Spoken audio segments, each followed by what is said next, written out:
Cool. All right, so, man, I don't like that. Okay.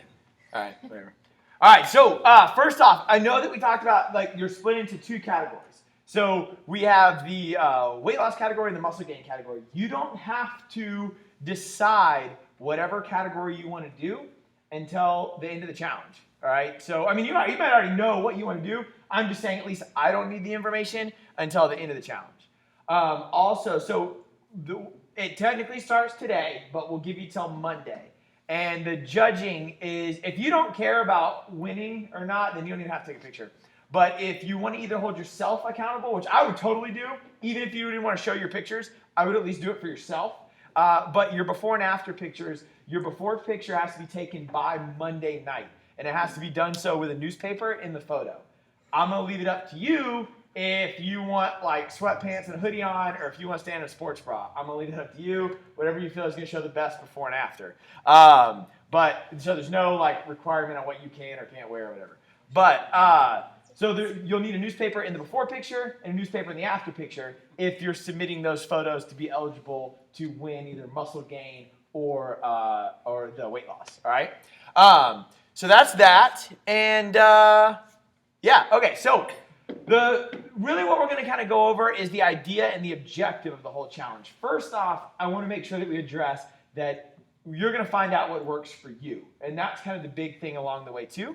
We're really addressing this as more of a nutrition challenge for you to better yourself nutritionally, then put a label on it and say you have to eat whatever you want to put in the bucket. Weight Watchers, paleo, macro, whatever. Instead of taking all that and putting it in a bucket, we're going to find out what works best for you, because you're going to go into this and you might use our guidelines, somebody else's guidelines, whatever, and you're going to find what works best for you. Or you might say that this works best for you, whatever. I just don't want you to enter it thinking that you can only eat this way. If this way doesn't work for you, then you're stuck and you're never going to look any different or feel any different. There's plenty of different ways to do this.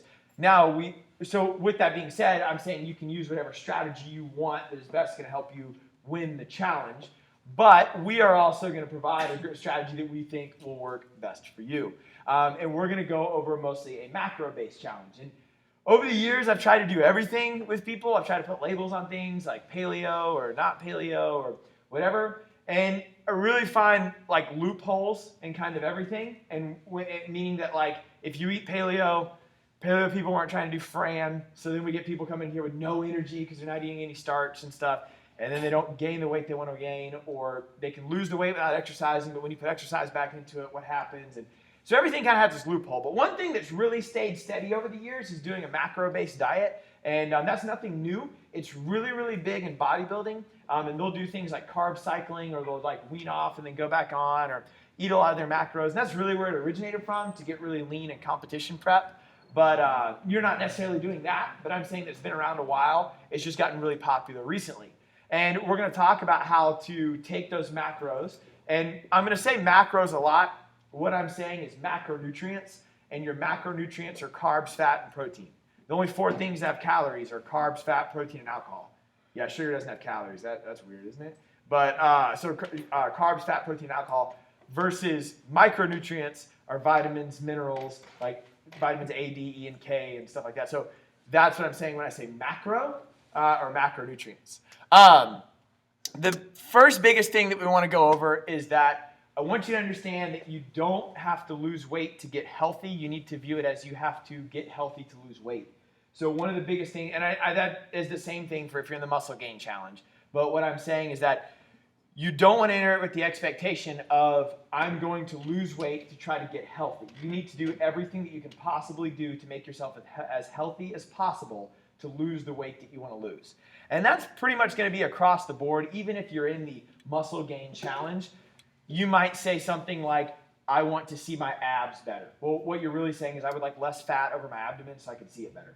So you're talking about fat loss at least some degree, or even if you want to gain muscle mass. Everything that you need to do, regardless of whoever's training program or whoever's nutrition program you're following, you want to make sure that you're looking at it as, how do I get as healthy as possible to get the result that I want?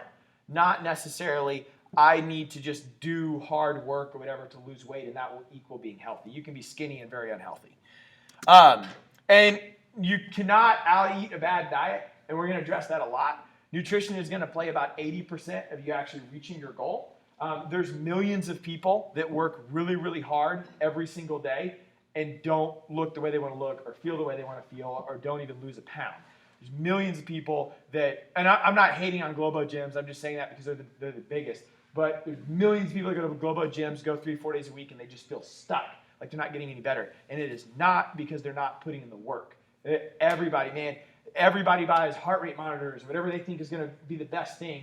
They go to the gym, they check the box, they do whatever, they work really, really, really hard, and they just get frustrated, and they start to think that it's them, and it's the lack of work they're doing, so they back that up with more work. And more work doesn't necessarily mean that you're going to get the result that you want. And you can kind of translate that over into everything, I feel like, but it definitely with dieting, you can't just expect to do really good work and out-eat the pizza or outwork the pizza. Not that you're eating a whole bunch of pizza, but you can't outwork that bad diet. It's almost impossible. You need to focus more on eating right and not necessarily eating less. What you don't want to do is just focus on, I'm going to eat less calories, but I'm not going to eat real food or real calories. And we're going to address that a little bit in a second. But your main focus needs to be, am I doing everything that I can possibly do to get as healthy as possible? And am I eating well versus am I just working really hard and eating less? So we definitely don't want to do that.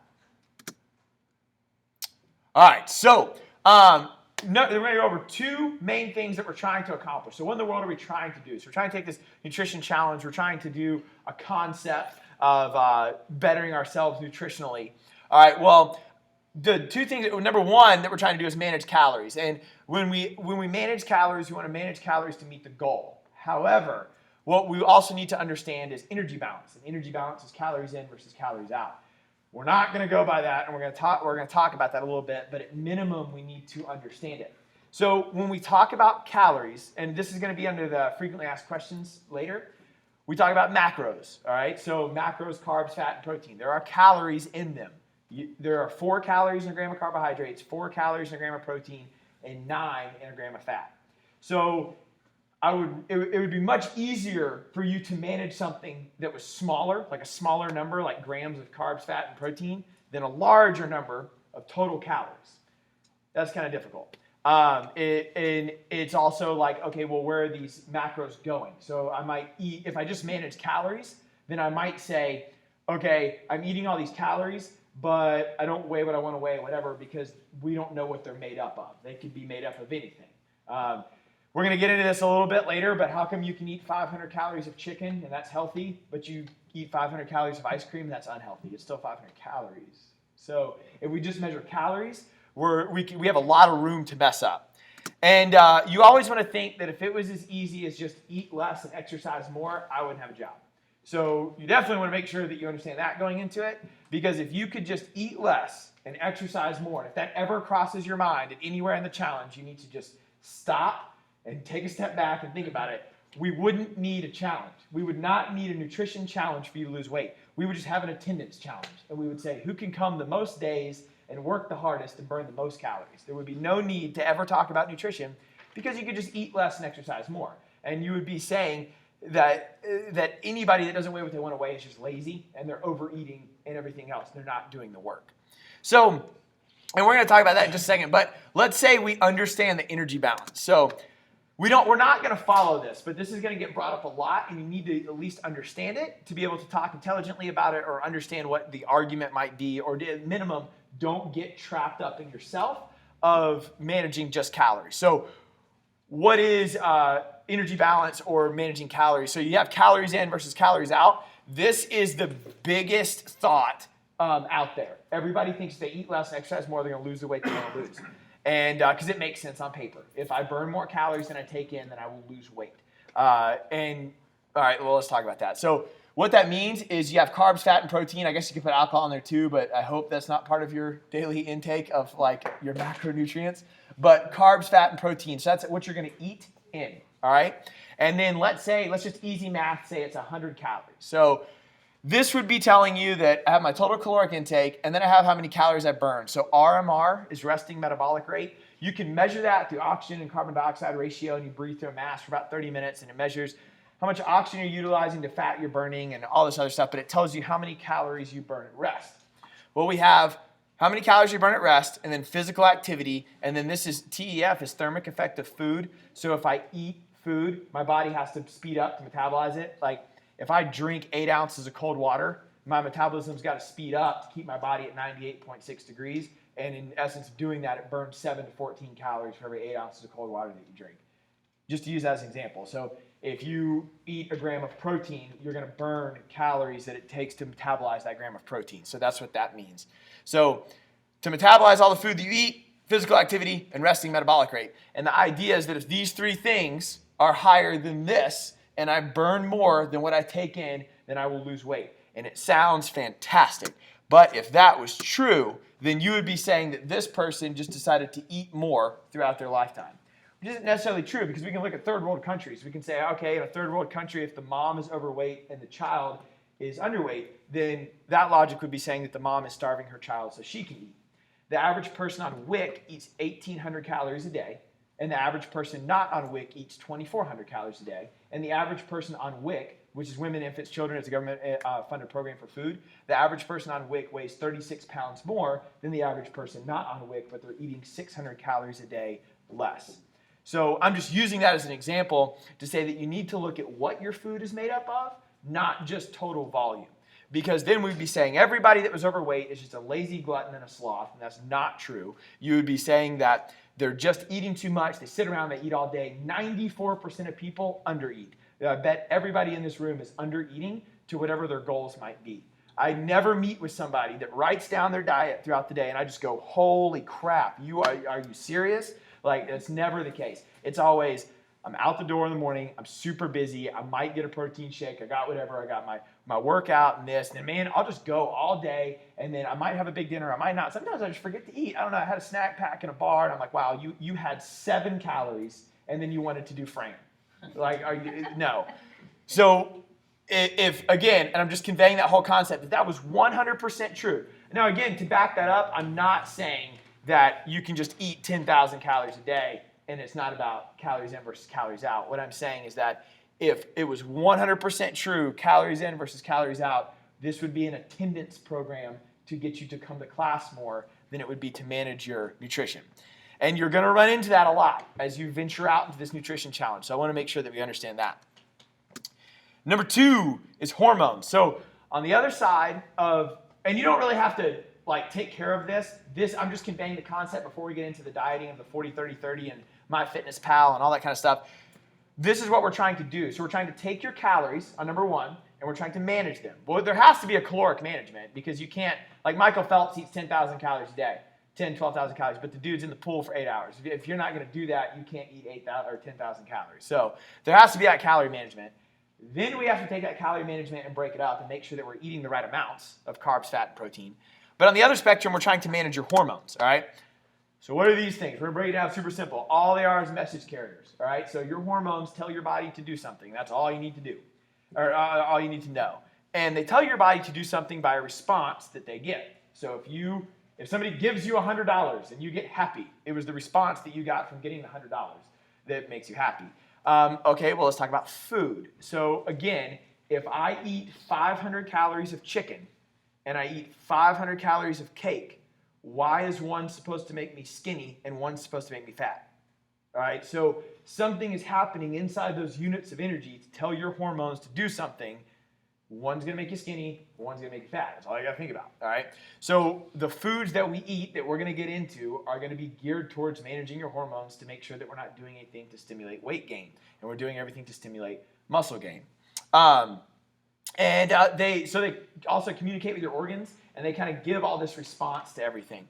They're produced in your brain. Most of them are produced in the pituitary gland, the anterior and posterior pituitary gland. And these are going to be all your endocrine hormones. You don't even need to know anything about this. You just need to know that you could eat something, you could do something, whatever. And this isn't a hormone class, but it could go to your adrenal glands, it could go to your thyroid, it could go to your kidneys or your liver or whatever. And you're going to get a response from that. So all you really need to know is that the foods you eat can affect your hormones that will affect the outcome of whatever you're trying to do, all right? So we talked about the chicken breast and we talked about the cake. Let's do a little bit more relevant example. How come you can eat a 500-calorie sandwich and you can drink 500 calories of Coca-Cola, but you couldn't eat 2 sandwiches? Makes no sense, right? So when you take in sugar, for example, it suppresses a hormone called leptin. Leptin is what tells your brain that you're full, and it stimulates another hormone called ghrelin. Ghrelin is what tells your body that you're hungry. Leptin is produced from the fat cells, ghrelin is produced from the stomach. You don't really need to remember that. You just need to know one tells you that you're hungry and one tells you that you're full. So if we take in all the sugar stuff, we're going to suppress that full signal, and we're going to be able to eat and eat and eat. I know I probably said this like 1,000 times throughout the year, but the average caloric intake for Thanksgiving is 6,000 calories. How in the world is that possible? So it's because, look at the types of food that you're eating. You're most likely, and I eat them too, so I'm not saying that you should eat them. But if you take in a bunch of sugar, you're not going to feel full. You're not going to feel full on potato chips. You're not going to feel full on cake and ice cream. You're not going to feel full on a cupcake. But your total caloric volume that you can eat is monstrous compared to a salad. You eat a salad and you're full and it's 600 calories and you had some chicken and filled it up with everything that you wanted on there, but you can have 1,500 calories of pasta and you're not quite as full, all right? So, and you don't need to break your nutrition down that much. Just know that those foods are going to affect your hormones, giving your body a different response. It doesn't matter how much or how little you eat. It matters the types of foods that you eat relatively to allow that hormone response to take place. And the last example that we'll give on hormones, sorry, this picture didn't work out the way that I wanted. But just to give you the most common example, and then we'll move on because I don't want to bore you with hormones, is fat, all right? So at some degree, I really feel like even if you're in the muscle gain challenge, there's some fat somewhere that you probably want to lose. All right, and then we'll relate it to muscle building in a second. But let's say we take in a bunch of carbohydrates. If I take in a bunch of carbohydrates, my body excretes a hormone called insulin to manage the blood sugar. That has to happen or else I would go into a coma, and I don't want to do that. So it excretes all this insulin to manage it. And then when this happens, this says insulin and glucagon. You don't even know what that is, but it goes down. And then insulin levels go up, which increases fat storage. So, for example, I eat a bunch of carbs, insulin levels go up, insulin tells my body to store fat after it stores a little carbohydrates inside the muscle cells. Its primary goal is to store fat, and I just get really, really overweight, and I don't want to do that. And then for you guys on the muscle gain challenge, if we just live off carbohydrates and cereals and grains and dairies and all that kind of stuff, and our insulin levels go up, we lower a hormone called myostatin. Myostatin is what makes your muscles get really big. That's why you take steroids, because steroids eliminates the process of myostatin, and you can just get as big as you want. But that is that. So that's just an example of just using carbohydrates. You're going to eat 40% carbohydrates. You're going to eat a lot of carbs. But the average American eats 60% or more. So average American is eating a bunch of carbs. They're increasing their insulin levels and storing a bunch of fat. And then if we break that down even further, insulin stores most of its weight in the midsection. So we're going to start looking like a pear versus like estrogen stores most of the fat in the triceps and the love handles and stuff. So just a little tidbit on hormones. So that's what we're trying to do there. All righty. So what really matters? This is a cool photo that I got from RP Strength, and this is totally screenshotted off my iPhone on Instagram. But it's a really, really good photo, and I like how they broke this down. I thought this was really good. You should follow these guys, too. They do a lot of macro stuff, too. So I 100% agree with this. If you were to take 100% of your success, all right, so your nutrition success, what has to happen? Number one is consistency. I don't care what you do, you have to stay consistent with it. Especially not even talking about nutrition. If you go ask all the top CrossFit Games athletes what they do, what their programming is and stuff, they'll always tell you, stick with one program. Do not jump around. Just because your buddy has a coach that got him to the games doesn't mean that you are going to get to the games. Stay at your box, stay at your program, and invest 100% in it. And don't look at the grass is greener on the other side. I'm going to go over there. I'm sure Rich Froning is going to watch this YouTube video, but let's just use Rich Froning for a second. He started a program called What's Rich Doing? Because Jason Khalipa wrote on his garage wall, What's Rich Doing? And Jason Khalipa is just another top CrossFit guy. And he wanted to look at that every day as motivation. And he was like, all right, every day I'm going to look at that. What's Rich doing? What's Rich doing? It worked. I mean, he didn't beat Rich, but he got second, so that's pretty good.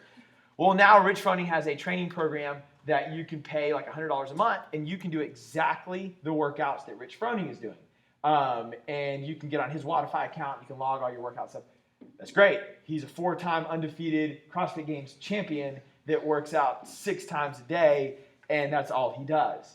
That does not mean that Joey, who signs up for what Rich is doing, and Rich says 30 snatches at 225, 100 burpee muscle ups for time, and then I'm going to do this track workout. I'm going to do whatever. Are you out of your mind? Like, sorry, Rich, if you're listening to this, but like, that's not going to work for everybody. So one thing we need here is consistency. So even if you're going to do that program or anything, whatever, doesn't matter.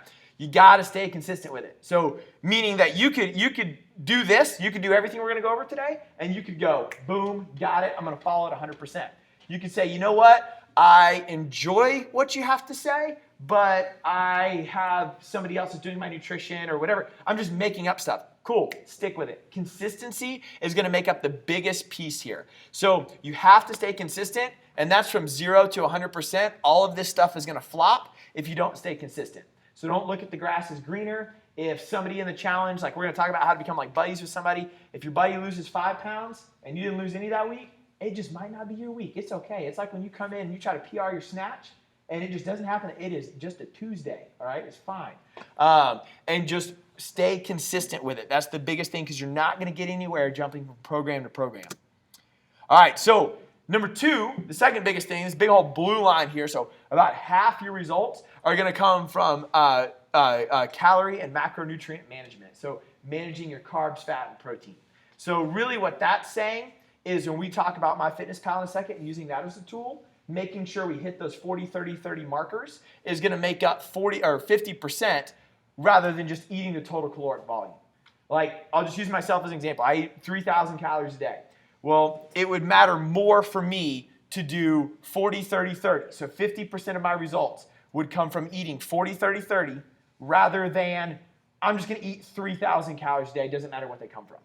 All right, so that's what we're trying to do there. Because that could be, I could eat 3,000 calories a day, but it could be 80% carbohydrates and 20% protein with no fat. All right, well, all right.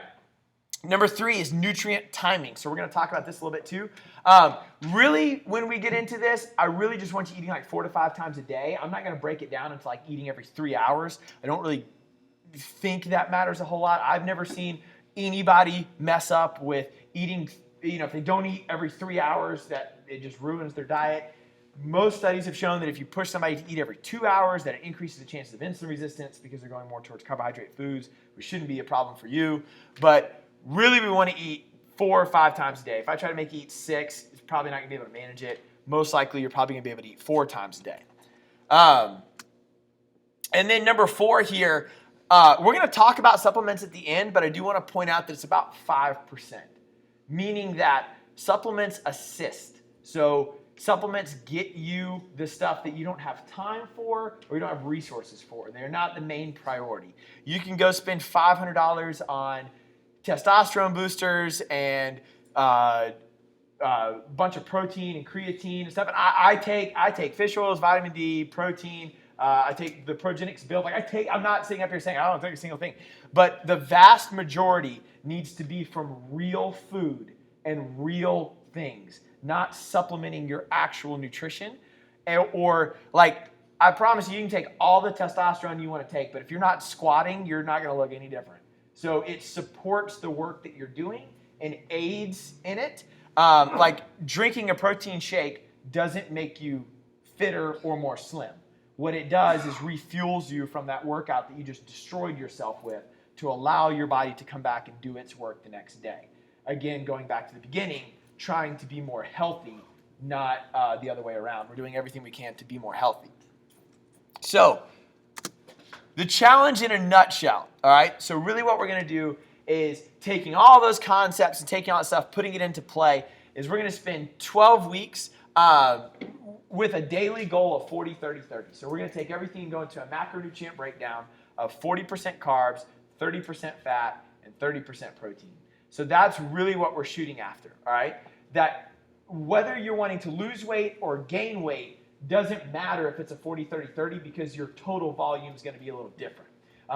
We can all still eat 40, 30, 30, but if somebody's trying to gain mass, they're going to eat 40, 30, 30 of a higher number than somebody who's trying to lose mass is probably going to be a little bit lower. Not because we're trying to eat less and exercise more, just because if you want to add volume to your body, you have to eat a significant more. All right, so like I know Matt's in the muscle gain challenge. It's not about eating less and exercising more. It's that if he's currently eating 2,500 calories a day and weighs what he weighs, he is going to have to eat more to get larger. Does that make sense? So I don't want you thinking that just because you want to lose weight, you're like, well, wait a minute, I said eat less.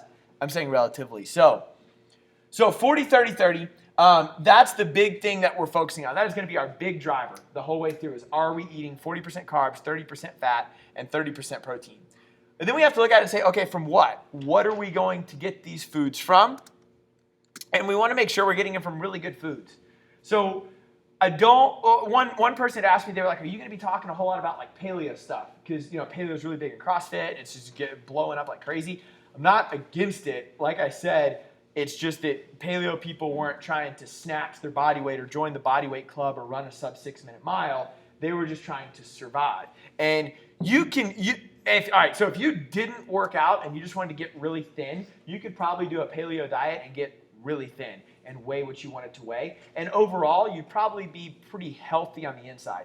Would you be fitter? No. Would you be stronger? Because there's this absence of exercise. The diet doesn't make you unhealthy. What I'm saying is that what we've noticed over time is that the paleo diet involves extremely little starch, extremely little sugar. You're not getting any bump. You're barely eating enough, and you're eating a bunch of protein and fats, and then living off caffeine and pre-workouts to try to come in and do the energy expenditure that you're looking for, because you're not getting that energy from the carbohydrates. And then you get like a really foggy brain because your brain functions off glucose. There's not enough sugar or starch in there to break down and turn to sugar. But we are going to say real food. You'll notice with, like, I'm just using the paleo diet as an example. The paleo diet is really big on hunt and gather. So if you can hunt it and you can gather it, you can probably eat it. Meaning that there's not an Oreo tree. So we probably shouldn't eat Oreos. But you can hunt and gather fish and chicken. You can hunt and gather all the vegetables and stuff, nuts and seeds, fruits. Those are going to be your best friends. So real food, not the idea of food. Meaning, what part of the chicken is the nugget? I don't know. So if you can't look at your food and say, oh, okay, I get it. This is real food. This is something that if I needed to, I could hunt and gather, or it's the actual food and not something that's man-made and some chemical bonded junk, well, then we should probably eat that. So at minimum, what we're doing is we're saying, okay, we're going to eat 40% carbs, 30% fat, 30% protein. What am I going to fill that with? I'm going to fill that with real foods that I can hunt and gather that look real and feel real, not something that has a shelf life of 3 years or something. Like if you go to the grocery store, shop around the aisles all the way until you get to the beer and ice cream and then turn around and come back. But shop around the outside, don't go up and down the aisles. For example, all the fake food, all the Cheez-Its and all the idea of food is in the middle, and the real food is on the outside. So that's what you're trying to pack it with. Then let's look at carbohydrates. Pop-Tarts, right? All right, so here's the deal. So spinning off that real food thing, what we don't want to do is say, well, I'm allowed X amount of carbohydrates in the day, and I'm allowed X amount of carbohydrates in a meal. So I'm going to eat whatever I want, right? It fits my macros. No. So you don't want to do that, because then what are we doing? We're creating that endocrine response or that hormone release that we talked about in the beginning. So I'm probably not going to look the way I want to look, feel the way I want to feel, or get the result that I want if I'm allowed 50 carbohydrates in every meal, or I'm just breaking it down to meal, and I get my 50 carbohydrates from Pop-Tarts. I understand that you're not literally probably going to eat Pop-Tarts every meal. But if I were to do that, you think I'm going to feel really good when I come in here? Like, I'm not really going to work out really hard. I'm probably going to feel like doo-doo. And then what am I getting that from? I'm getting it from a sugar-based product with a bunch of chemicals and bonds in it and a bunch of junk that is giving me this giant insulin production that goes nuts, and all my other hormones get kind of crazy. Versus, what if I had 50 carbohydrates from real food? Like if I had a sweet potato, or I had some grains, or so, like some gluten-free waffles, or I had some starch or potatoes. So like if I had sweet potato or potatoes, rice, vegetables, fruits, breads, pastas, cereals, starch, etc. If I had it from that, then that would be way better than Pop-Tarts. And I'm just using that as an example. You can use that as like a 100-calorie snack pack. If I had a gluten-free cereal that was low glycemic index rather than like frosted mini wheats. So you don't want to look at it and say, okay, if it fits my macros, I can have anything that I want. Like I did Weight Watchers. I weigh less now than when I was 13. I get it. but you can't like save your points. You don't want to look at it like that. Like, we were always taught, okay, you're allowed X amount of points in a day. You can eat whatever you want as long as it fits your points. And all that. So yeah, I get the idea of it, but then all we're doing is going back to calories in versus calories out, which isn't really our goal. We're trying to eat really, really good, because what are we trying to do? We're trying to do everything possible to make ourselves as healthy as possible. And regardless of calories, regardless of carbs, fat, and protein, living off Pop-Tarts is not going to make you as healthy as you could possibly be, versus living off this stuff is going to be as healthy as you could possibly be. So those are some ideas for carbohydrates. We're going to resend a lot of stuff out. Don't worry about it. Then we have your fat consumption. So what we're really trying to do is steer away from our bad fats, for example. Like, I don't want to say, oh, I'm allowed to fit my macros. I'm going to go have pizza and butters and chips and cupcakes and stuff that have fats in them and they fall in my macros. I'm looking at, okay, am I going to have omega-3 fatty fish oils? Am I going to eat like some fish or avocados, nuts, seeds, and nut butters like an almond butter? Am I going to get all my fats from those healthy sources that are mostly omega-3 based? Omega-3 is going to be anti-inflammatory. Think about how much you inflame your body with how much exercise you do. Those are going to be your best friends for your fat sources. Things like cooking with coconut oil are going to be really good for you. And don't worry, this list that I'm showing you right here, this is not like the do or die list. We're going to talk at the end about some stuff that I'm going to resend out. But your goal is load up with real food. Like, there's not a potato chip tree and there's not a cupcake factory or a cupcake garden. But you could find all of that, right? Like, if I had to. It's real food, not the idea of food. Somebody decided to make this one day, and a food scientist came up with the ingredient base and put it all together. They were not super concerned with how you were going to look or how you were going to feel, versus this is legit stuff. So then we look at our protein sources. So the good news here, though, is you can't really go bad on protein. Notice that there's not like a good protein, bad protein source. So if we did like chicken, fish, eggs, red meat, protein shakes, I'm going to leave dairy up to you. So here's the deal. Dairy doesn't raise your blood sugar very high, but it raises insulin levels extremely high. So you do run that risk. And then the only thing that I would look at is how do you feel pre and post workout. This is going to be something that you are going to, that's going to fall in that bucket of how do you feel. Like we talked about in the beginning, you're going to find what works best for you. I know for me, if I take in dairy before I work out, I feel really bloated, but I love some dairy post-workout, like a yogurt or something, and it makes me feel great. So I'm going to leave that all up to you, but you can put dairy on that bucket. Just note that when I say dairy, I'm saying like protein is typically whey protein, unless you get like a vegan protein that's rice or yellow pea-based protein, so it's dairy-based. We're saying like a Greek yogurt that might have like 20 grams of protein in it. A glass of milk is not going to have enough protein in it. I would not put that in a protein source. If you take in dairy, as long as you're talking about it, try to get as high fat dairy as you can, so like some whole milk or something. The high fat is going to suppress your insulin levels. So when you take in that lactose enzyme, it's going to spike your insulin levels really high, or it's going to try to. And if we have a high fat dairy, like a high fat cheese or a high fat milk, it will suppress the insulin levels so you don't get that endocrine response of trying to store a bunch of fat. So the higher fat dairy, the better. Your skim milk is actually just going to make you extremely overweight, which we don't want to do. Okay, nutrient timing. So again, we don't want to talk a whole lot about like eating every 2 hours. I don't really care about that a whole lot. You're really just going to focus on like 4 times a day. I'm just going to keep using myself as an example. It's a little bit easier that way. Like, I eat breakfast, and then I won't eat for a while, and I'll do a workout, and then I'll eat after the workout, and then I'll eat again, and then I'll work out again, and then I'll eat. I'm sorry.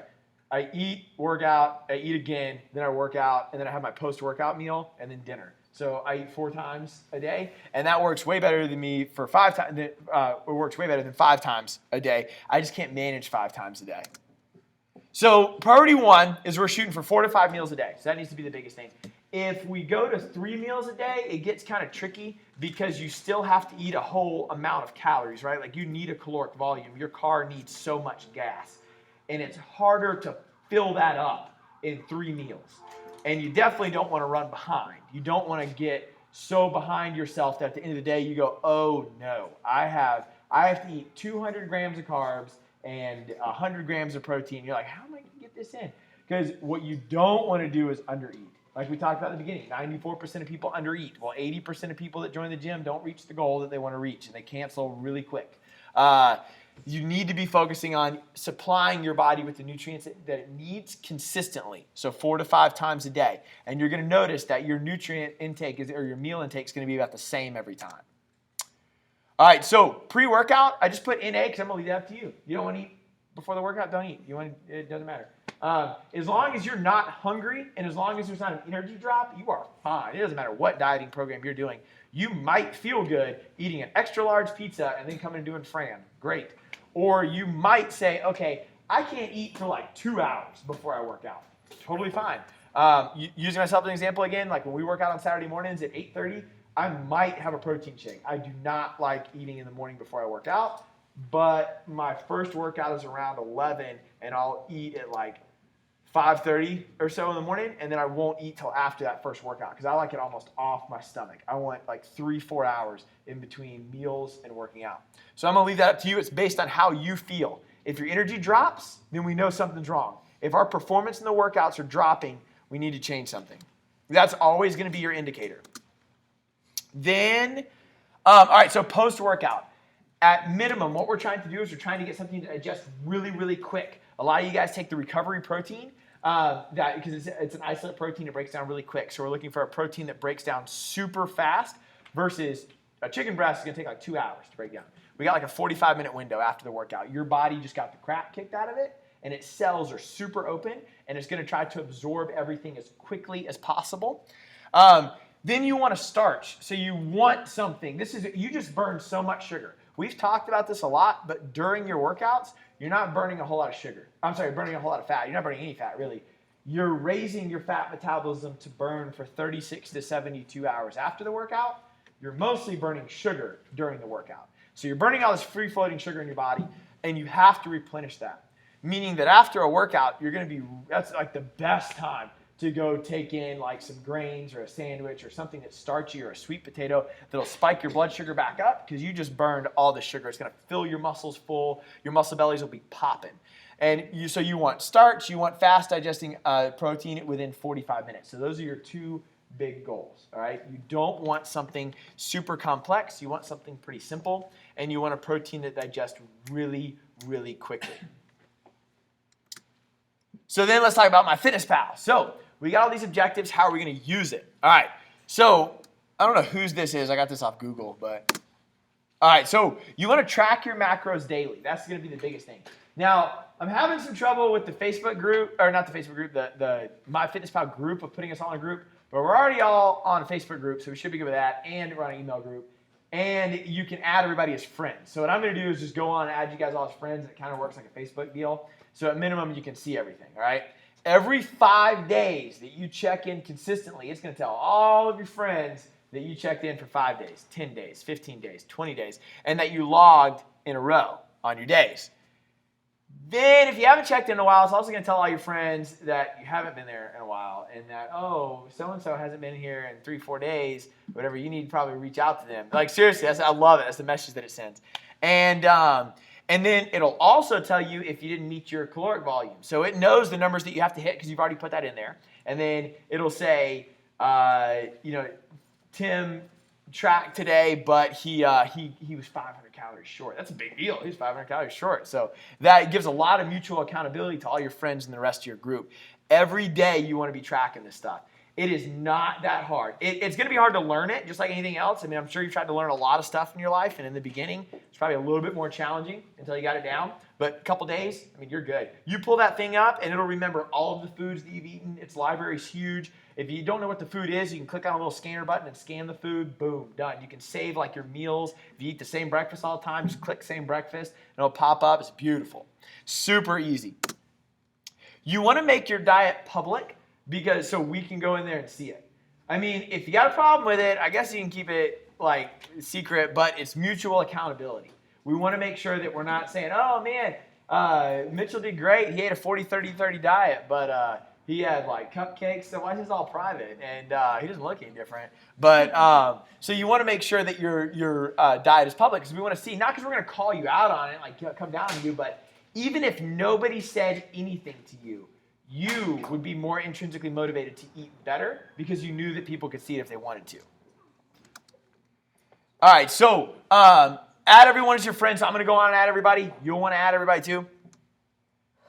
And then here on our Facebook page, if you get a 40, 30, 30, post it. Like screenshot that thing and post it. Because you're going to notice how difficult that is to do. I'm saying exactly 40, 30, 30. Not, most days are going to be like a 38, 42. Like it's going to be close. But if you magically hit that stupid 40, 30, 30, screenshot it and post it, and everybody needs to freak out. Because it's going to be really hard to do to hit exactly 40, 30, 30. A gram or two, not a big deal. Like every day you will be between 3 grams every single day. You'll be fine.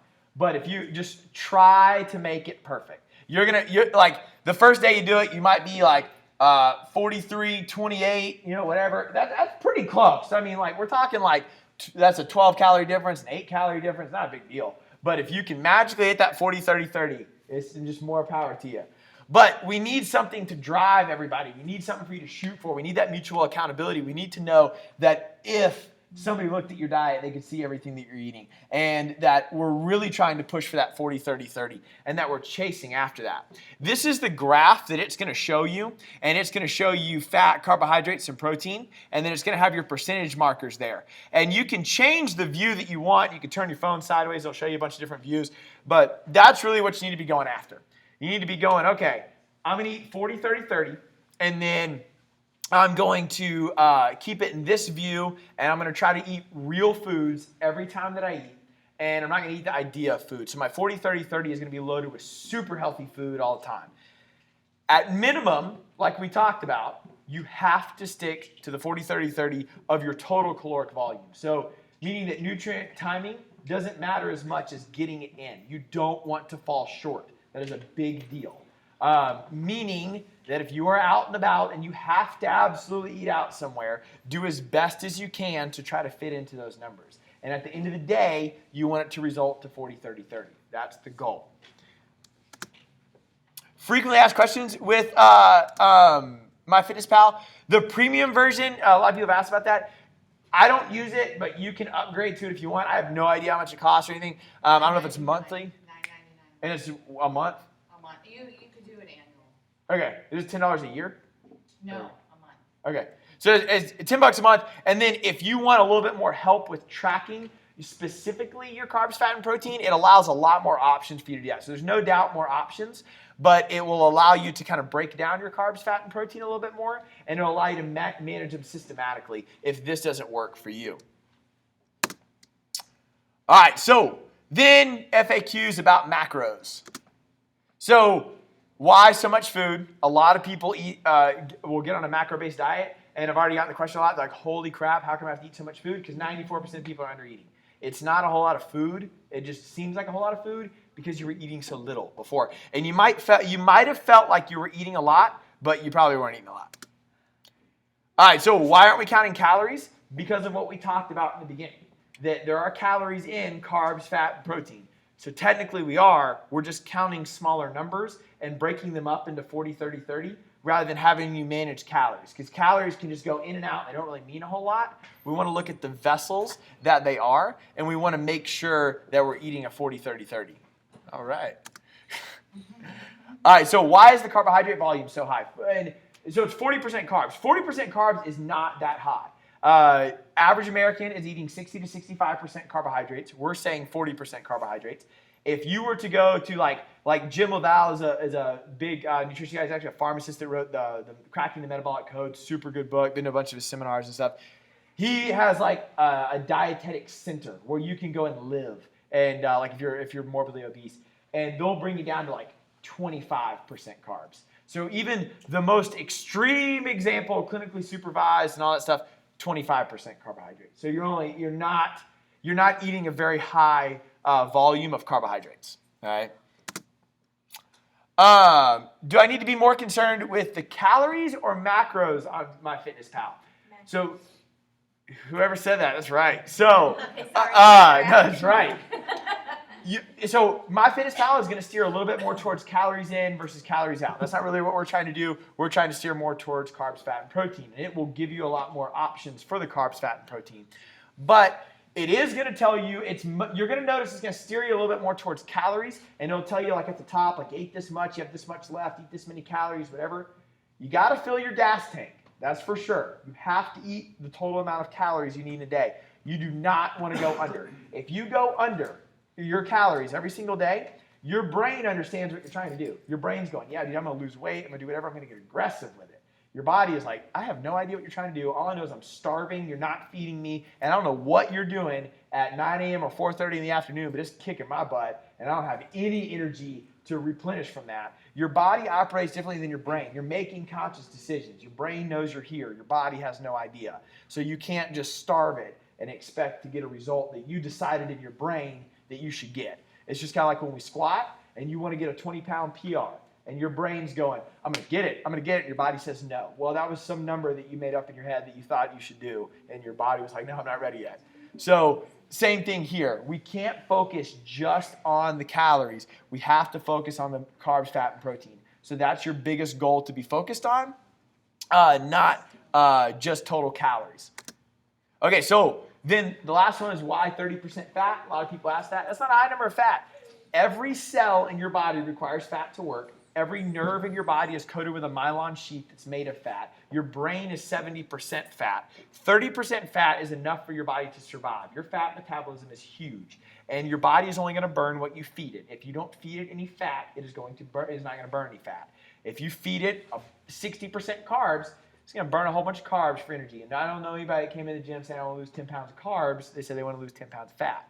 So your body's going to burn what you feed it fat. Good, healthy fats, but that. All right, so now some pro tips. So I'm going to give you some ideas on some things that I do with my macro diet. So what I do is I break everything down. So I eat 3,000 calories a day, 40, 30, 30. So 40% carbs, 30% fat, 30% protein. And then I divide that by 4 because that's how many times I eat throughout the day. So I know each meal how many grams I need of carbs, fat, and protein. All right? And that sounds tricky, but as soon as you do it, you're like, boom, got it. All right. And then most people think I'm crazy, but this works just really well for me. And it doesn't take a whole lot of time, and I need to see things on paper. It's probably the same reason that I like everybody lining up so I can see everybody.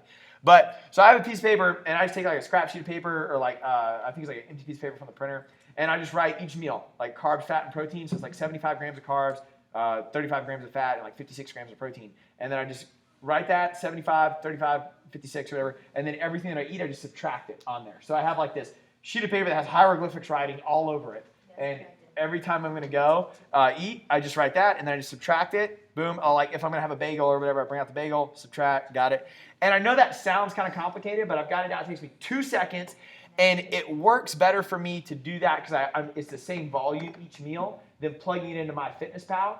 Because if I do that, I kind of get lost because I'm adding each meal together. I just write it down on a sheet of paper, and whatever I add, I log it in MyFitnessPal. It literally might take 3 minutes. So 12 minutes of my day is this. So don't think that it's a huge deal. You just write it down, and then boom. That's why you don't have to do that. That's just what I do. Then I also have a plan for my week and my day and my meal. Not as much of a plan as you would think, though. So what that means is like I'll go grocery shopping like every week or every other week, whatever. And then I kind of have an idea what I'm going to eat. So I'm going to get what I'm going to eat. And you got to have a plan for anything. It's not just this thing. If you want to do anything in life, you probably have to you have to have a plan for it. You want to buy a house, you got to plan for that, whatever. So you shouldn't be super concerned about the whole week deal. Like, okay, what am I going to do this week? Am I going to have a bunch of chicken? I'm going to buy a bunch of chicken, whatever you want. And then my day is kind of like, all right, well, I might food prep for a couple days, or I might say I want to have this today or whatever. And I just make sure that I kind of know, all right, well, I got to go coach these classes. I got to be here at this time. I got a meeting. I got to work out. All right, well, I'm going to go ahead and bring 2 meals with me when I go back to the box. So I usually go home for breakfast or something. And then each meal, all that means is that I notice that I will waste so much time, and it takes forever, and I'll start resenting the thing if I go into the kitchen and I go, all right, what am I going to make? I don't know. I'm kind of like, all right, well, like I might be driving home and I go, I'm going to make this, whatever. I'm not spending a lot of time. I'm not asking you to spend your entire life devoted to nutrition. What I'm saying is that if you just go to the grocery store and buy large volumes of carbs, fat, and protein, so things that mostly have protein, chicken, fish, eggs, whatever, things that mostly have fat, nuts, seeds, oils, and things that mostly have carbohydrates, so potatoes, vegetables, starch, stuff like that, and you buy those 3 things that are very high in each nutrient, then you kind of set for the week.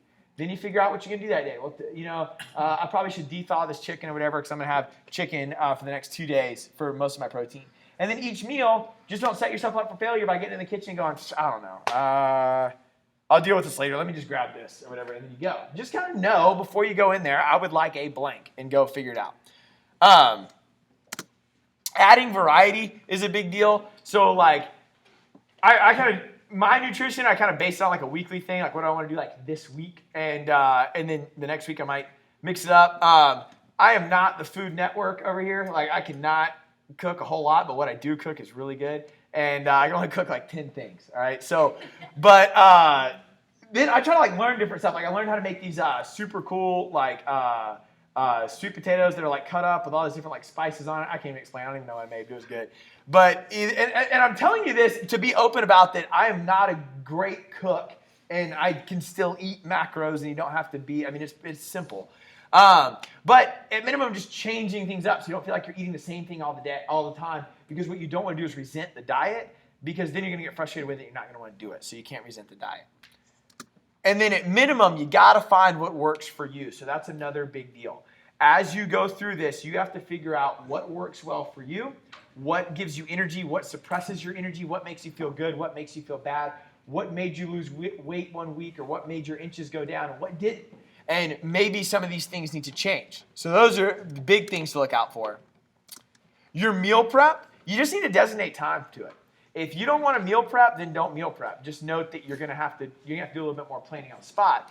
But if you want to meal prep, you have time. It's just new. All right. So if you decided to take up any hobby, if you want to go learn how to knit, you want to go do whatever, you just got to learn how to do it. It's not a big deal. It should not take you a whole lot of time. The first time you do it, it's going to take you about 2 hours to meal prep, because you've never done it before and you have no idea how to count this stuff or whatever.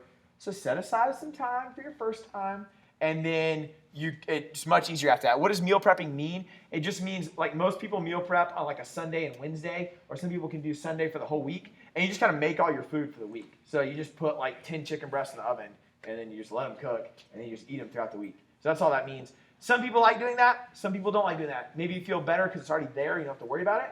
Or maybe you like doing it just every day. Wake up, make some food, find some different things to fit your macros. I said that some people do Sunday, Wednesday.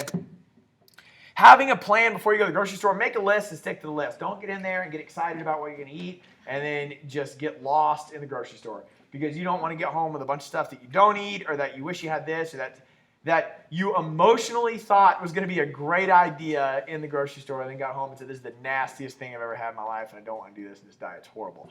So have a plan before you go to the grocery store. When you venture out and try new things, try like 1 or 2 new things at a time, because if you change everything, you're probably going to be a little bit more hungry. You're going to resent the diet. It's not going to be super fun. The only materials that you'll really need are, you're going to need a food scale, Tupperware, recommend glass Tupperware. It's going to last a lot longer. It's a little bit healthier for you too. You're probably going to take in a protein shake at some point, so you might as well go get a protein shake, get a blender bottle, a lunch box, and probably a vitamin container. Those couple things can get you as far as you want to go in macro dieting, because you're probably going to be in a position where you got to go to work, or you got to go to a family event. Well, I shouldn't say family event, but like you got to go somewhere to do something, and you'll need a lunch box. You'll need a protein shaker, because you might venture out. Throughout this 3 months, you're probably going to be like, I'm going to try some protein or whatever, and you're simply just set up that way. But I'm just trying to say it nonchalantly, because it shouldn't be that big of a deal. Like at the end of the day, you still have to eat. All right, so all we're doing is saying we're going to eat X, Y, and Z.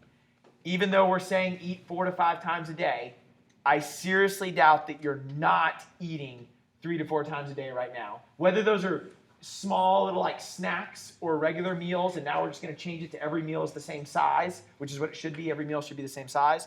You're still eating. We're not changing that much. We're just taking what you're doing and applying a little different concept to it.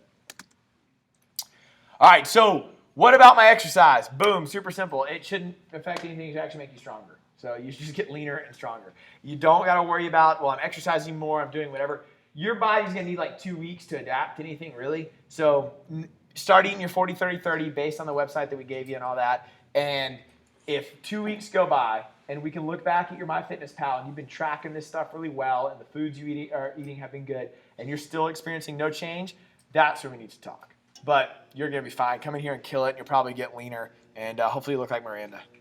So, all right, so this needs to be really community-driven because you are kind of venturing out into no man's land, and it gets real lonely when nobody else is doing macros in your life, and you're trying to do macros, and your friends don't understand why you passed up on the cake and ice cream. So you have to hold each other accountable. So like I said, there's probably like 10 people at this baby shower, and then there's another like 5 or 6 people. There's like 40 people, 40, 45 doing this thing. And not everybody that's doing it is in the Facebook group because some people don't have Facebook or whatever. But at minimum, you know who's here right now, and you'll learn along the way who's here. You need to find a buddy.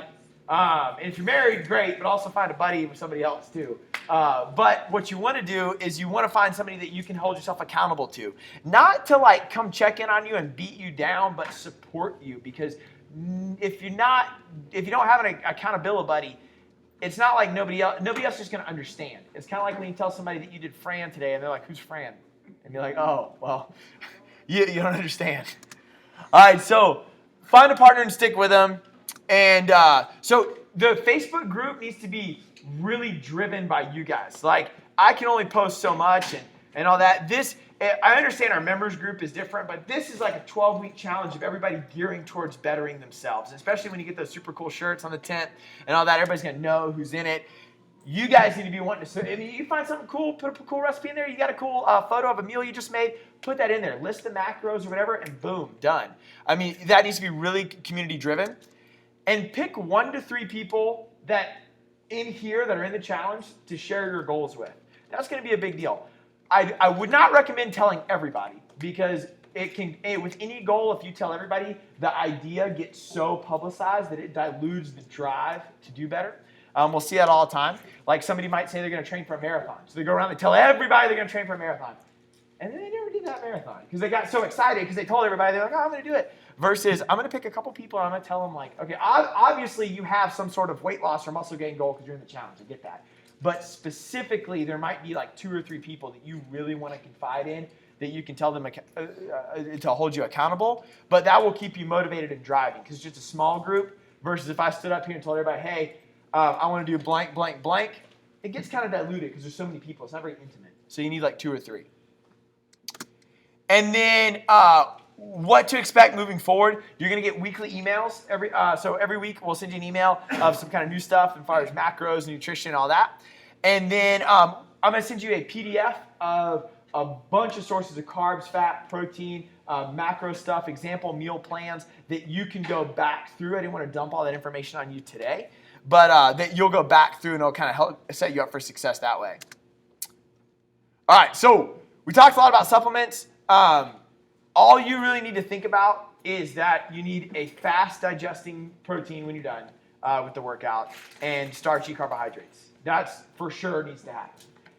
I'm open to you talking to me about supplements because I'm not saying you shouldn't take them. They're just going to be on a case-by-case basis. Like I know some of you guys want to take creatine and stuff. I take creatine after every single workout. But that might change based on the volume that you work out and all that stuff. How much should we take? So also next week, some of you guys have taken Eternal Labs before. They finally got all their stuff all good. They're super, super clean, like a really good product. And they're going to have some of their stuff here. We'll go over some of that, but they carry like really natural fat burners and stuff they're not like the, oh my God, I'm going to pass out because my heart rate's going to explode. And then BCAAs, which are branched chain amino acids and some pre-workout stuff. Basically just the mineral supplements rather than the protein supplements. So you'll look out for that. And we'll talk more about that. I don't want to data dump on you too much. But I just want to let you know that it's about 5% of your overall success. So please don't run out of here and the first stop you make is GNC and you load up on all these giant supplements that are going to make you jack. Swing by the grocery store first and get all your food and then learn how to eat really well and take your supplements. Because supplements help support, that's for sure, but they don't get the job done. Okay, questions? All right, so I'm still trying to figure out the calorie thing. Yeah. Because if you do the MyFitnessPal, it gives you a different calorie amount than the bodybuilding. So you want to use the bodybuilding. Yes. And then put it in the 40, 30, 30. So the grams for everything's going to be different than the bodybuilding one. No, so use the bodybuilding. Like, all right, so for example, I don't know why it was doing this, but like my MyFitnessPal is, I need it to go to 3,000 calories a day, but for whatever reason, it only goes to like 2906. So I just eat like the extra 100. Okay, because like when I did for example, I did the bodybuilding when I got 328 grams of carbs. But when I did the 40-30-30 with the same amount of calories, I only have to eat 291. So which one should I use? The 328 or the 291? Use the higher one. So the one that's not a 40-30-30 split. It should just be giving you a higher number. Like it should still be 40-30-30. It's just a higher number. What's the number off bodybuilding.com? It didn't have a split of 40-30-30. It just gave you. Yeah, bodybuilding.com just gives you just. It gives you different Yeah. percentages. That's why I'm confused. It tells me to eat less fat and more carbs. Okay, what is the total? All right, so bodybuilding.com is. It has 328 carbs, 219 Hang on a protein. second. Write down 1312. Yeah, I wrote all those. Oh, what's the total caloric volume? 2917. Yeah, then do that. Just I eat put 40. that and then I put that in my fitness pal, but then the 40-30-30 split was different. It changed his total grams because the percentage is changing. Yeah. Calories and stuff. Use that calorie and do 40-30 off that. Yeah, so 40 you go Okay. with the new numbers. Okay, so Yeah. it's not the bodybuilding. Okay, I misunderstood that. Yeah. Okay. No, that just use that total I just caloric. don't look at the grams, just use that for the calorie. Yeah, Okay. but do 40-30 off that. Okay. 29. Cool. How important is it to try to target 40-30-30 in every meal? It will help you so much. Versus just ending up there at the end of the day? Yeah, because it'll fluctuate so much that like let's take like science completely out of the picture. It will frustrate you because you will be so behind. And then what's going to happen is you might have a meal that's like nothing but carbohydrates. Okay, what's that going to do to our insulin production and stuff? It's just much easier and better long term to 40-30-30 every meal. I have a question. Yes. Can you tell us again, or tell me again, the calorie? She needs to calories know that how it's to do supposed her to be, because numbers. this is defaulting to 1250. Yeah, Okay. It's a weird dude, which is really fun. What did it give you? 1250. What are you I using? did not enter. What'd you get up? What are you on? I'm on MyFitnessPal, the calories and macros. Yeah, so you didn't use the. Wait, I sent you your macros though. I have the macro numbers, Yeah. but it's also asking me here. Let me show you. Yeah, that's super some questions, and it gives you a different calorie number. I'll plug yours in a minute after I turn this off. It was 32 calories. Does anybody else have any questions? I have a question. Okay, because when I did macros before, I kind of would do like the same thing you were talking about, like the sheet and like Yeah. if I want to have a bagel, I pull it out. But I found myself getting frustrated because like even things like bagels that are primarily carbs still have like 4 grams of fat and 2 grams of protein or something. Yeah. So I found myself getting frustrated with like, okay, I need exactly 7 more grams of fat. How do I fill that in? So how do you recommend avoiding that frustration of, because this bagel also has some fat in it, now I'm trying to like mix and match? You turn to like your high volume stuff and then use that as fillers. So like you might say, okay, I'm 7 grams of fat short. That is 9 almonds. That might not fit like your meal design, but you're just gonna have 9 almonds. Okay. Like if you just turn like, or you might be like 6 grams of protein short and it's like 3 slices of ham, and you just have 3 slices of ham. Like you just fill it in with stuff like that. That's what I do. Okay, but then like, what about when the ham also has 3 grams of protein, but I already hit my protein, and like I got really frustrated last time with trying to hit exactly the numbers. So that's where like that's why I said the 40-30-30 hitting that exactly is gonna be really difficult. But like if it's under like a 5 gram deviation, you're probably gonna average out in the day pretty well. And at the end of the day, we need to try to get it to read 40-30-30. But if you're like 3 grams off in a meal, don't lose your mind. Okay. It's not gonna be that big of a deal. Yes. What should we do different on rest days? So you can eat the same every single day and you should be fine. And I don't want to put that stress on people to feel like that, like you're not going to the games like right now. You might, but I'm saying like it's not. We're not micromanaging it at that level. That on your rest day we got to change everything.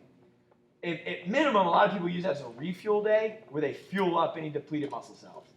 So I don't really care. Like I mean, I eat the same whether I work out or not. So.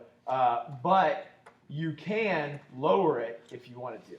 You could probably lower it like 500 total calories. if you want to take it upon yourself to stress yourself out that much. But you can do it. It's not really that stressful. You just have to know that day you're eating that much less. Or you can just continue to eat the same. One more question. The first trip to the grocery store, Yeah.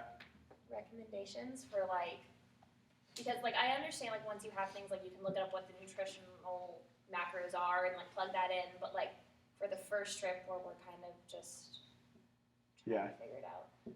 Go, like, I would probably go look up a bunch of recipes before you go, like things that you like. Like, okay, I like sweet potatoes. How do I cook them really well? Or I like chicken. How do I cook it really well? And then kind of get an idea of what you want to plan for going into it. That doesn't look like that answered your question. When are you going to send the example meal plan so we can kind of I can send it by tonight or tomorrow morning. I think definitely by tonight. I think that would help me. Okay. take it just based off that? And Yeah. build on that. For some reason, my numbers were coming up 38, 31, 31. Is that really significant?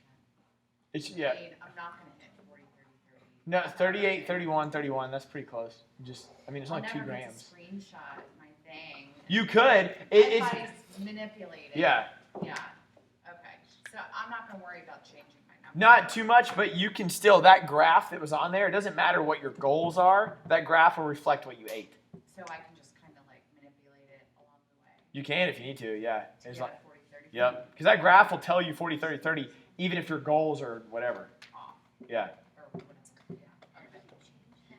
For the grocery thing, what I did was just buy a bunch of basic stuff at first, because with basic ingredients, you can kind of come up with many different recipes.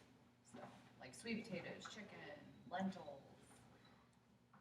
It's just something I did. I like that idea. Like, just, you know, and then go recipe planning. I have a bunch of recipes I can post to the group. There you go, community driven, right there. The last time that I did it, it was successful and I fell off, but now we're getting back on. But the scale that I bought, you type in a number, and so like broccoli, you just put it on, you type in the broccoli number that's correlated to the scale, and it tells you how many proteins, carbs, and fats are. Shut up. What scale did you get? Wow. It's at $39.99, 20% off the coupon at Bed Bath & Beyond. So I encourage you that, because then that I didn't have to think about anything What's else. the name of the scale? I'll have to take a picture and post that to the community. Okay. But I was just sitting here thinking, because he said, well, how do I know? And I said, well, you just type the code into the scale. We have that. We have that. Cool. So like strawberries, all you do is you look up the code, you know, are they organic or are they just regular old It's like I got strawberries? You ripped type off. it in, and then it pops in and it tells you how many carbs, and if you gotta cut one in half, and then you match macro, you know? So, I mean, it's very handy. So Oh my That's gosh, pretty cool. please post that. Yeah. I will say, well, I'll try to look it up right There's now. gonna be this giant influx in scale sales. They're gonna be like, what happened? I take commission, so I'm just kidding. But I'll look it up right now on their website and see if I can find it. But that had been truly helpful for me the last time That's cool. before I fell off. Anybody else? All right, here's the deal. This is always my rule with nutrition. If you don't ask me questions, like it doesn't have to be today. I'm saying at any time. If you go 12 weeks and we never talk, you're not doing it. There's no way that you're going to make it 12 weeks and not get frustrated or lost, and I'm going to get some angry voicemail or email about how this is the dumbest thing you've ever done. Like this is going to happen, and it's okay. Cool? See, it keeps coming back. I'm going to turn this off. But you can It's called the Perfect Portions Digital Nutrition